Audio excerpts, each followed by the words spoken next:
Hello, welcome back to Twinning Strategy. Is this episode 8, Jeff? Yes, I believe we're on episode 8. Today's topic is marketing to and for small businesses. And we are joined by Hayley Denker of Hayley Denker Marketing, who is actually a co-townie in my hometown with me, or at least her business is. I don't know if you actually live in I do. with me. I do. Awesome. So yeah, Hayley, tell us what is sort of on your mind in the space of small business marketing, just to kick us off. Cool. Well, I'm so excited to be here with you guys. Thank you so much for having me on. So in terms of even just kind of my outlook on marketing, I really try and make sure that when I'm talking to clients or even talking to other marketers, that we remember at the end of the day, it's about connecting with people. Yeah. And to not get so blinded by all the supposed tos that are out there. Mm-hmm. I think we're all, social media focused and digital marketing focused, which are awesome and excellent tools that we can optimize and use and learn best practices of, but it doesn't replace all marketing. It doesn't replace networking. The question for you on that is, do you find a lot of people come to you and are like, I need to up my social media based marketing game? And you're like, whoa. Well, yeah. My first question will be why? Yeah. Why? Is that how you get customers or clients, and they're like, no, not at all. I'm like, okay. So maybe you just think about the ways that you do get clients. I might have mentioned this to you the other day when we were chatting, but there's this small restaurant company that I've somehow become the de facto mentor for their marketing guy. And he called me up, I don't know, it was probably 6 months ago. And he's like, Jeff, I'm not sure what to do. We're spending, I don't know, it was $70,000 on influencer marketing. And I'm like, you're a small restaurant, basically in Arkansas. And I'm like, what? No, don't do any of that. You should be doing local store marketing, go to a church, give away some food, get people to try your stuff. I feel like Kendall Jenner is not going to help you that much if you're in the middle of Arkansas, right? That's better for LA than right. Yeah, there's a lot of people are trying to throw out these old school methods of marketing just because they're old school. And it's but they were working. And there's ways to modernize them, and there's ways to use social. But we just did a campaign, our holiday Q4 campaign for our agency was all about bringing it back old school. And if you remember, you used to go to a town diner and there'd be the placemats and you'd advertise on placemats. Yeah, exactly. So we made an HDM diner menu. We don't serve sides, we serve results.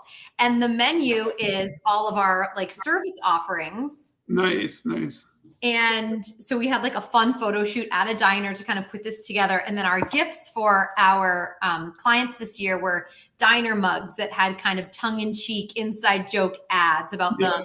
Yeah. We had them wrapped in custom paper. I mean, it was really fun. But the strategy behind it was to start and inspire again that old school thinking about how can you connect with people. And for me, if I can put something in front of my clients that they're excited to talk about and they're impressed with, they're going to tell their other friends. And that's where I'm getting my clients, not necessarily from social. I mean, and you're a small business marketing to small businesses, right? So it's you get to, what's the expression? Eat your own dog food or drink your own Kool-Aid or whatever. Yeah. Well, but it's actually a really cool point, right? Because you are basically demonstrating to them, as you show them what works, you're like, well, what got you to talk to me? Is this sort of a great, it's a great tool. So I think that's really.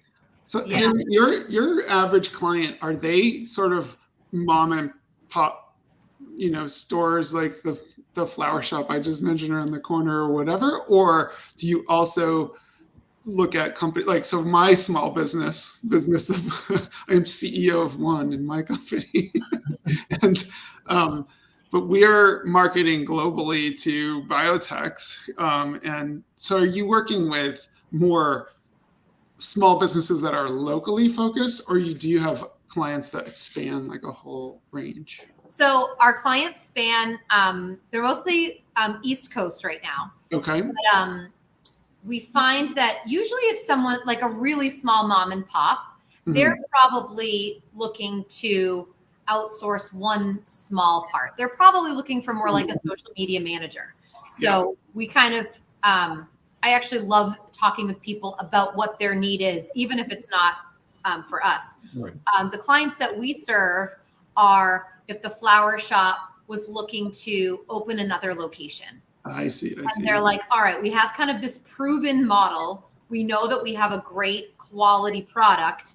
How do we make sure that our brand is now not just me and my wife selling flowers, but how do we translate this to something else that can exist in multiple locations?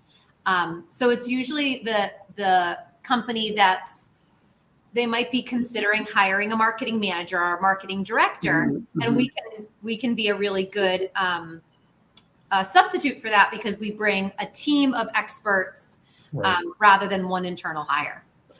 What do you find that, as opposed to, we were talking before about what people are asking you for, what do you find that people need the most when you're talking to these smaller companies? Oh, that's such a good question. I think, so everyone, I would say 95% of people are looking for social media help. Absolutely. That's the talking point. And a lot of times it's not even marketing that they need. It's operational support. Yeah. We'll brag and we'll be like, listen, we get our clients really great results. Are you ready for that? Are you ready to grow? What's your infrastructure? How are we going to really track this? And they're like, we use pen and paper to all of our appointments. Well, actually, that's a really interesting point, Hayley, because my company is growing in terms of like the number of clients. But, at some point I'm like, okay, I need to figure out how to grow our capabilities now in order to service more people. And so I would say I'm definitely squarely not ready to keep pushing. Like if I got 100 clients right now, as opposed to the 14 that I have, like I already feel like there's a lot going on. Like I could not do it. So yeah, it's good. It's a good point. Or even just operationally, it's so funny that a lot, because of like I was talking about, usually they're going from like a mom and pop, or they're going from like running their business in one way, opening a new location or really expanding, and it's a whole different beast. And sometimes, my office is in Belmont, and I'm here alone. But a lot of my clients love coming to my office because it's the only time that they're giving themselves in terms of space to run their business and think about business development. Otherwise, they're in their business really just, reacting. I know that feeling. Yeah. So I'm just going to pick up on something you were saying before. So one of the things when I was, you both know that I worked with a restaurant company for the last couple of years. And one of the things I used to say to my team was, I said, I would ask them, who are the most important marketers in the restaurant business? And the answer I always gave them, because they're like, well, you are, or whatever. I know, whatever. I am not the most important marketer in the business. The most important marketer in the business is always the server and Cracker Barrel, where I worked, it was also the retail associate, because these are the people that are delivering that brand day in and day out. And if you don't know from the top of the house what your brand is about and what you're expecting them to do, then they certainly don't either. And so I think that's a really important piece of what you're talking about, is you gotta know what you're trying to deliver, especially if you can't be in both locations, right? Right. So I worked at Walt Disney World. I did a college internship there, and that was something that Disney really understood. Is we were dispensable for 5 months, like college kids. And the way that they invested in our training and had us walking around like the biggest brand ambassadors, like the weight of the brand was on our shoulders. We took it so seriously. I mean, they even call you cast members, right? Yeah. Oh yeah. But I have to ask, what character were you if you were a character? Oh, if there's any children listening, clear the room. And So what I you win the- love to say when kids are around is who I was friends with. So I was okay. really Who were you good friends friends with Winnie the Pooh and Chip and Dale and Mike Wazowski and Sneezy. Nice. Did you have a favorite, like one that you were like, oh, I get to be this today? Chip and Dale. Chip and Dale. It was by far the most comfortable costume. I always had a partner to like play with, and because they were silly characters, we could like be silly and. Yeah. I feel like Jeff and I as twins could probably. Yeah. Good Chip and Dale. You might be a little too tall for that costume, though. I think. He was telling me the other day, like it's like height. All in height. You guys would be goofy height. Yeah, we'd be goofy height. Yeah. And goofy people, I think. Well, but to your point about Disney, I actually have at one point I was trying to sort of make the point that you're making here, which is that you have to used to say it at Cracker Barrel. I used to say it is our job as marketers to inspire the employees to deliver the experience we promise to our guests. Oh, And in that sense, to your point, brand is not a marketing thing, it's an everybody thing, and it so often gets sort of shoved over and be like, I don't want to deal with that, or I don't want to do that, because like I don't really know what to do with it. And actually, I'll use that as a little bit of a segue into something I wanted to ask you about, which is I find when I talk to small companies about marketing, they almost immediately shut down and go, we don't have time for that. We don't have money for that. It's like, what is that? So have you run into that phenomena as well? Yeah. Especially when looking to market our services to people. Yeah. What am I going to say? Hey, your website's terrible, and I can tell you're not getting great results. I mean, there's also some ego along with it because, if you looked at my website and told me that it's not good, I know. I'm aware. Right. But I think there's a lot of ego to it. I think there's so much that, no one likes, not feeling confident in what they're doing. And I think people just feel like so much goes over their head, which isn't true. A lot of times when I'm meeting with people, a lot of the beginning of the onboarding is really trying to empower them and make them feel like you actually know a lot more than you think. You have great instincts if you've gotten to this place. Now it's about, me distilling all that down and using the tools that I'm an expert in to leverage it more. But clearly, if people are at the point where they can bring on an agency, they're doing something right. Right. So other than befriending Chip and Dale, what's the most interesting or unusual or fun like marketing activity you've done maybe with a client? Or, is there anything that you've done that's kind of like out there that was just... Good question. My favorite project was, like 15 years ago at this point, was I worked for a corporate salon chain, and they partnered with Boston Children's Hospital to do a fundraiser. And the big, I never take my marketing hat off. So of course I want to save the sick children.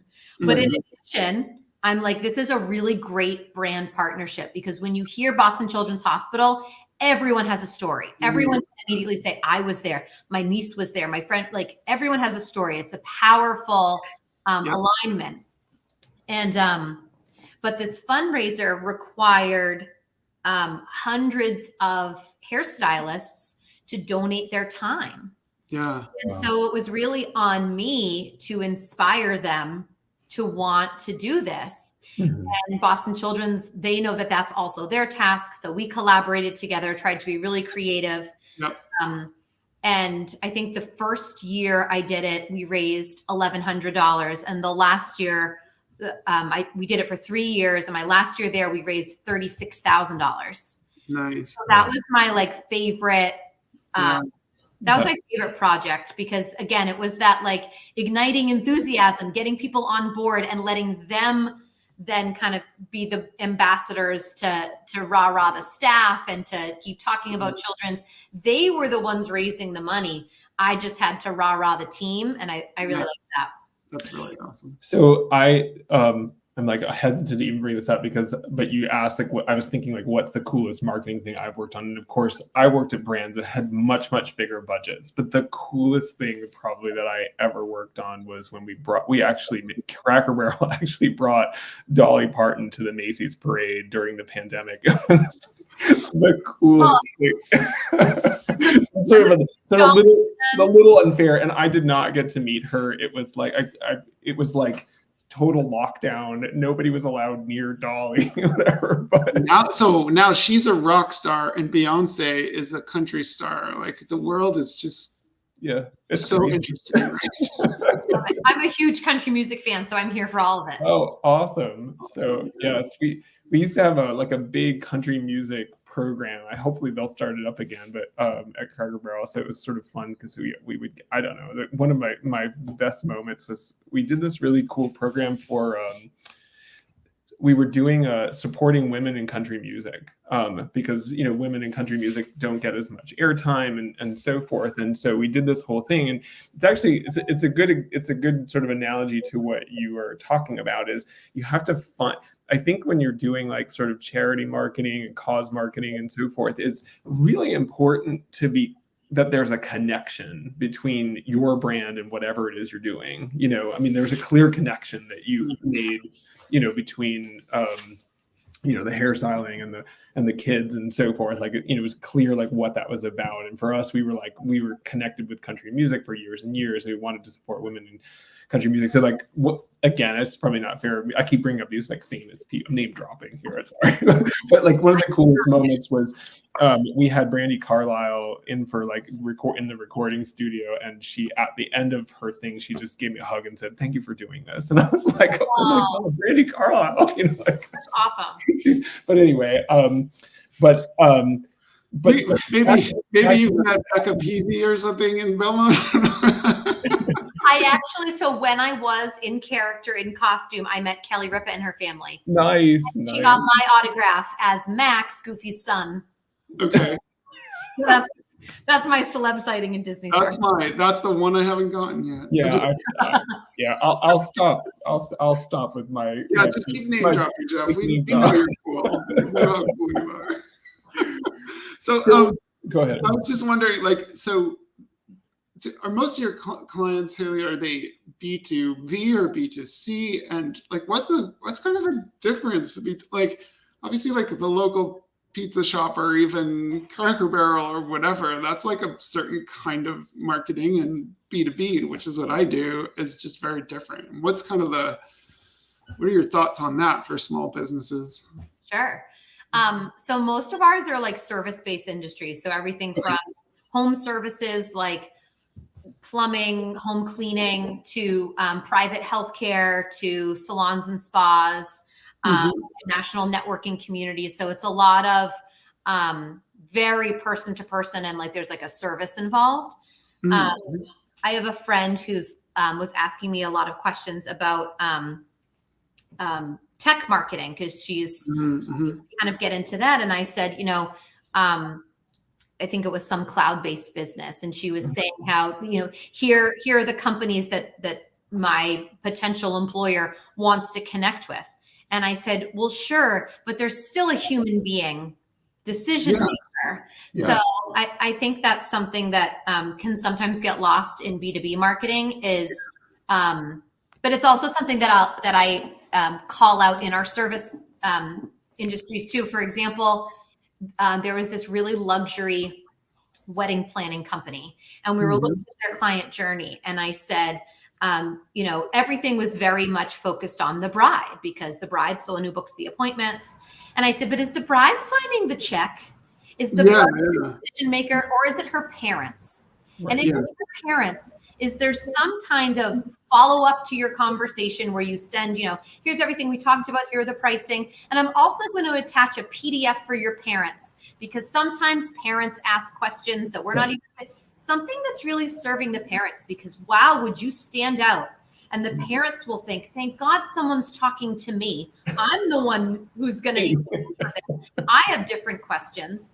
So I think in a B2B model, it's important to remember if it's who's that first point of contact? Who's the human being? Is it the office admin? How can we make the office admin appear like a hero to the CEO, even if the CEO's that's a really important point, because having been on the other end of that is like, there's Jeff and I talk about corporate PTSD. Like, you're always in danger of being like the person who made the X $million mistake or whatever. You brought the wrong person in or whatever. And that is sort of the major motivation that you have to be aware of, and particularly if you're marketing to larger businesses, is everybody you're talking to doesn't want to be that person who brought in the dud company or whatever. Yeah. So it's funny. I listen to books all the time. Haley, Eric does too.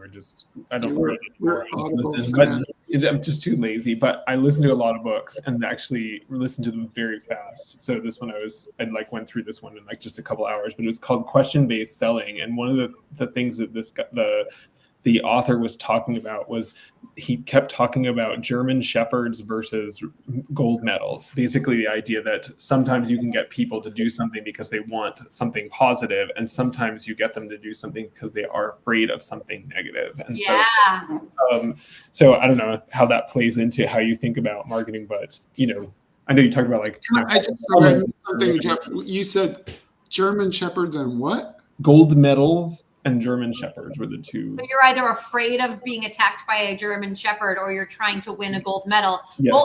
This guy was clearly not a dog person.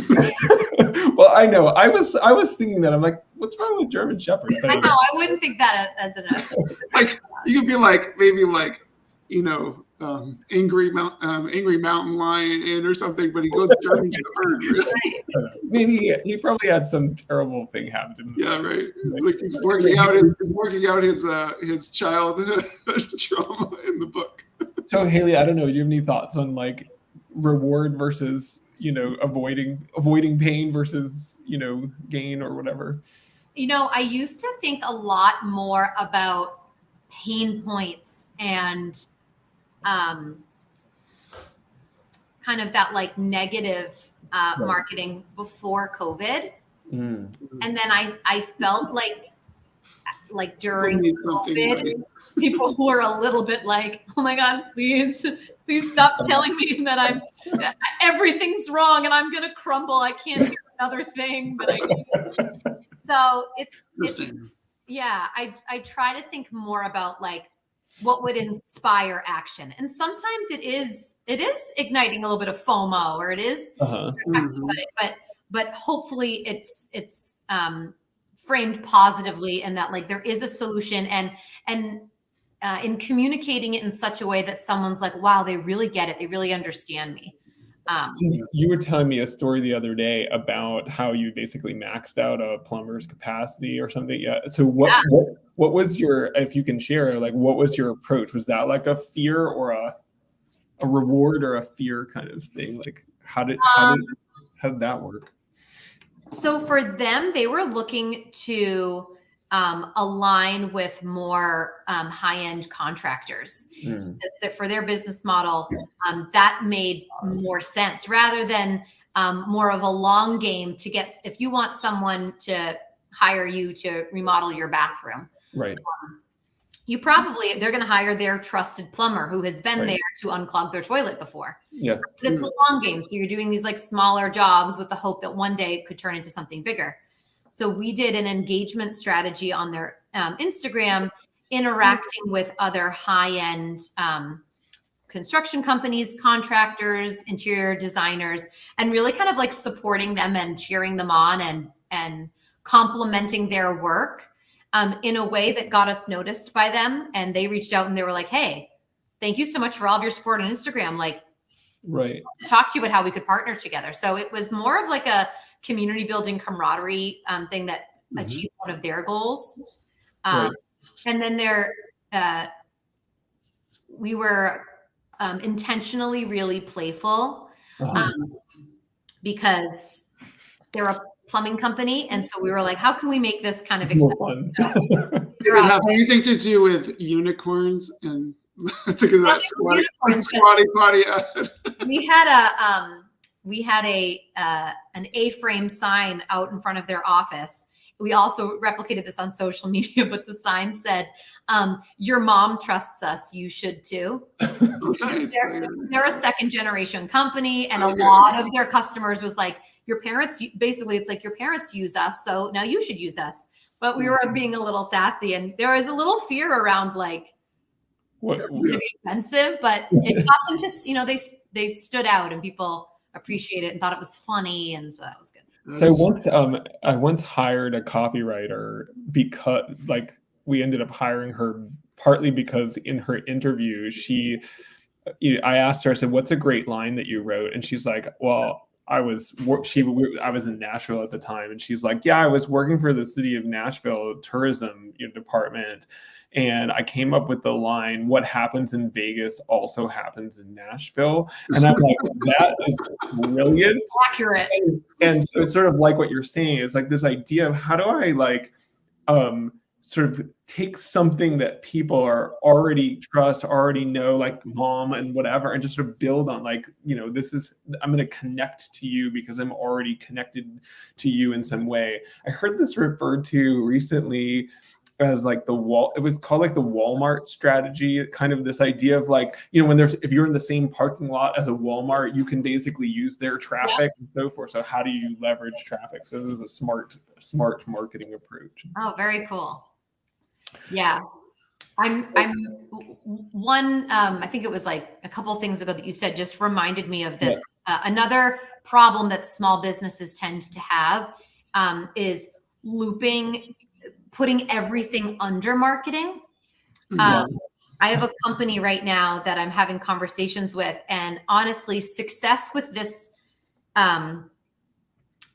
potential client, not even hiring our agency, is if I can get them to understand the kind of what marketing strategy would have to look like for the business, because they are essentially, they have an umbrella and they have 7 businesses underneath, and each business underneath has multiple different potential like client personas. Yeah. So I'm like, there's the other end of the spectrum where everybody who you say marketing, like, yeah, I need a new logo and a website redesign. Like, it's like, sounds like you're talking about they're putting everything under it. And then there's this other end of the spectrum where they just think it's this tiny, like, sort of branding exercise.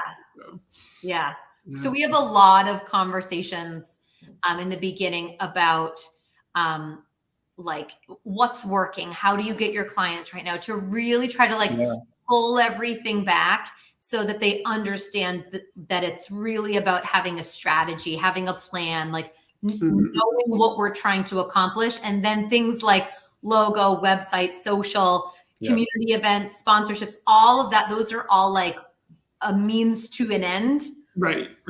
But let's define this strategy. What are you trying to do? What are your objectives? Yeah. Right. Well, and I think you bring up a really great point, Hayley, that I ask that question all the time too. Like most people don't seem to know what it is they're doing that gets them the clients that they have now. And if you don't understand that, I don't know how you could possibly build because if you don't know what's working, like, is it just working and you've tapped out of that, or have you fully maxed it out, or should you just be investing more in that? Because that works. Is you end up with people like hiring, sales reps in India and whatever it is, trying to like figure out how to like grow, and none of their business is coming that way. Yeah, it's all coming through, like biotech conferences or something. So right. And if you're doing cold calls, and like for my company, if you're doing cold calls where all of your clients come from personal connections and in-person meetings, it's not probably the best next thing is not cold calls. It's something else. Right. Anyway, so we're coming up on the end of the half an hour. These things always go so fast, and it's always a blast. So I really appreciate, Hayley, your joining. Yeah, Hayley, why don't you kick us off? One thing that you want to leave the podcast with? I really hope that anyone out there listening who's interested in marketing really gets that you can go back old school, you can get back to the root and think about what's going to inspire human connection, and to think about all of these other terms. I mean, even like SEO, social media, all these other things are tools to use. Right. But the human connection is what's really important. So like to start there. Yeah. Erica, I'll build off of that to say, I think you're absolutely right. It's very easy to be like, I have this hammer, what can I do with it? But that's not a really good, that's not like the best way to go about this. You start from, what am I trying to do? Who am I trying to talk to? What's worked in the past, and building from there. And then all of the tools are nice. It's nice to have a toolbox to say, how do I use these to support the idea? So I think that's a great point.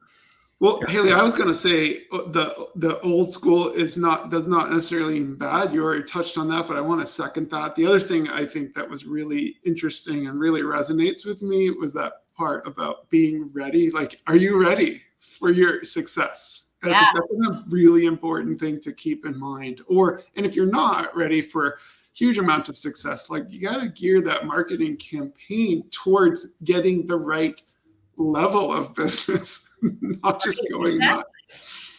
Well, again, I just want to say thank you so much, Hayley. This was really fun. And Jeff, of course, always fun to chat with you. So great chat. And hope we can do these again with you, Hayley. That'd be awesome. Thanks so much for having me. Cool. Thank you.